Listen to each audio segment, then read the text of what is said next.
Welcome back to the Michigan Business Beat on Michigan Business Network. Jeffrey Mosher sitting in for Chris Holman on the road. NewLab building at Michigan Central Station, Detroit, Michigan, for the Innovation Summit 2024, fostering collaboration in U.S. manufacturing. This time around, we're on hand with Michigan's Lieutenant Governor Garlin Gilchrist II. And welcome back to the Michigan Business Beat, Lieutenant Governor. Good to see you. Thank you for having me. Tremendous. So based on the event that we're attending today, can you speak to innovation and infrastructure? So one of the things that I'm really excited about is that in our state, and particularly in the last couple of years, we've been able to really build on amazing progress on laying the foundation for innovators to be successful in Michigan. And earlier this year, for example, we announced something that we're literally calling the Infrastructure for Innovation. We call it Project Diamond. What it is this amazing sort of network of 3D printing capability and the software that can connect a network of printers across Oakland County, Wayne County, Macomb County, all sort of facilitated, at least initially, by Automation Alley in Oakland County, that enables anyone with an idea who wants to make something and wants to sort of scale up how much of it they can make and where they can send it, can use this semi-public infrastructure to do so, because we don't want there to be barriers to people with ideas from being able to put those ideas into the world. No place has ever made a sort of network like that. We're doing it in Michigan. We're going to get support from the federal government to do so. And it speaks to how we want innovators to know that innovation is possible in Michigan. It's possible to create things that are new and different and better and more valuable to more people, regardless of the kind of technology stack you use or the software stack you use. Like, we just want you to be able to create something and build it and make it grow in Michigan. Excellent. And our Michigan business community would likely value you diving into key programs like Pitch Michigan and Infrastructure for Innovation. Please share about them and the progress that's been made in these areas, especially like landing this Michigan Tech Hub.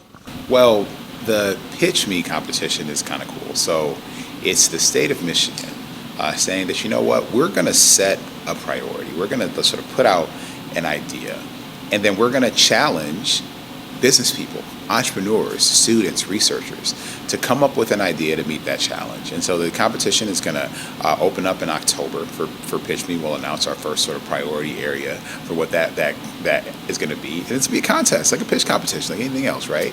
Where then folks with great ideas will write up their plans and even maybe build a prototype or an MVP, and they'll be able to bring it to a set of people to judge what the best one's going to be. And then the state of Michigan is going to be a partner in investing in that idea and scaling it up. So it's another way that we're saying that, you know what, we know that we have creative, talented people and teams here in the state of Michigan. And we want to sort of point that toward the things that are most important.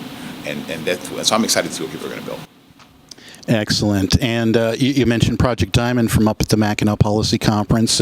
You were also a panelist on a session making Michigan a high-growth, high-wage state.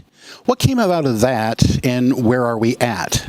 Yeah, so I think it's important that people see a pathway to all different types of jobs in Michigan, including jobs that are at growing companies, including the kinds of jobs that can pay, not just family sustaining wage, but that people can have a pathway to building wealth and a pathway to home ownership and a pathway to just, not having to be so worried about penny pension all the time. And so there's some things that we can do as a state to help make that possible. And we've been doing it. We've been doing things by lowering the cost of healthcare. Helps us, create the condition for people to try to be entrepreneurs.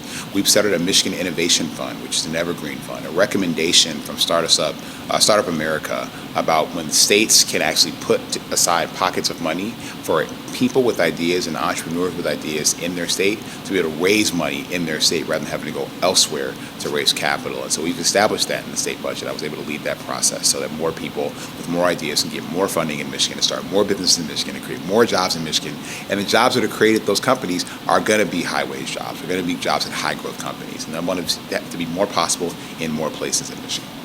Tremendous. And finally, last year, we ran into you at the North American Battery Show in Novi, and the event's returning to Detroit in October. How does Michigan, hosting it 2 years in a row, speak to our position in innovation and growth? Well, Michigan has more active battery plant projects than any other state.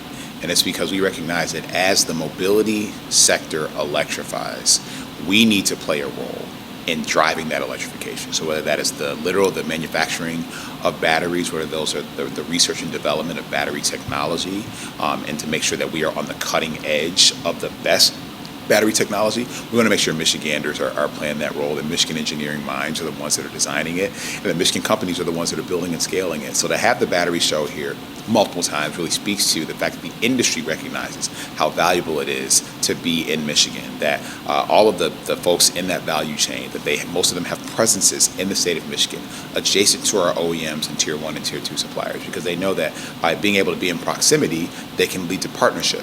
And partnership can lead to new companies and new values and new joint ventures. And that's what we need to do to grow this sector of the economy and to maintain Michigan's leadership when it comes to electrification. Tremendous. Well, Lieutenant Governor, thank you so much for spending some time with the Michigan Business Beat today. Excellent. Thank you for having me. Excellent. And once again, we've been speaking with Michigan's Lieutenant Governor, Garlin Gilchrist II. We're at the NewLab building at Michigan Central Station of Detroit for the Innovation Summit 2024, fostering collaboration in U.S. manufacturing. We'll be back with more on the Michigan Business Beat on Michigan Business Network.